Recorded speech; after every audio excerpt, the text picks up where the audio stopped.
আলহামদুলিল্লাহ, আমাদের ইকুয়েডর পেরলা গোল্ডের যে 3টি ফুল এসেছিল, ফুল 3টা আলহামদুলিল্লাহ এখনও ভালো আছে।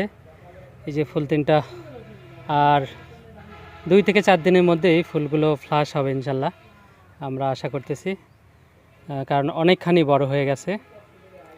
আর লম্বায় এই ইকুয়েডর পেরলা গোল্ডের ফুলগুলো লম্বায় অনেক বড় হয়, অনেক শুরু হয় আর কি, শুরু লম্বা হয়।